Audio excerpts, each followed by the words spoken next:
But let's go live to business reporter Edward Boyd, who's standing by to update us on the Reserve Bank's September cash rate decision. And Ed, basically I expect this to be on hold, don't you?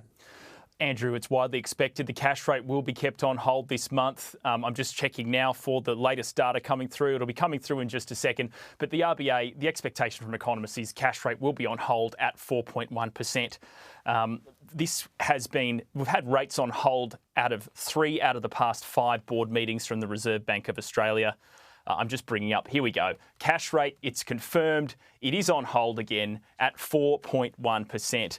It's all due to inflation coming down more than expected. In the most recent reading in the month of July, it fell to 4.9%, and that's inflation. You can see here, cash rate has now been put on hold for the last 3 months in a row.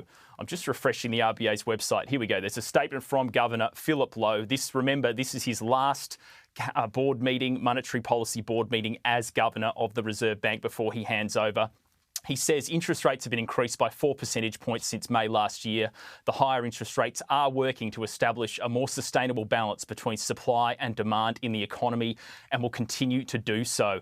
Looking at the last paragraph, he does say some further tightening of monetary policy may be required to ensure that inflation returns to target in a reasonable time frame, but that will continue to depend on the data and the evolving assessment of risks. In making its decisions, the board of the Reserve Bank will continue to pay close attention to developments in the global economy, trends in household spending, and the outlook for inflation and the labour market.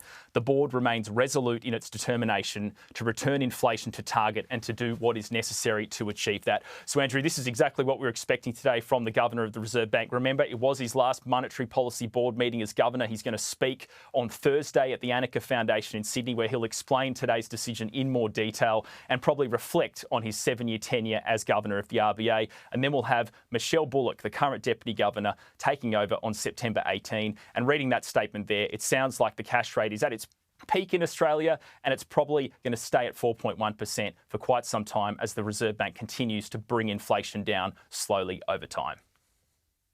Indeed. Ed Boyd, thank you very much for bringing us that news this afternoon. The cash rate's on hold.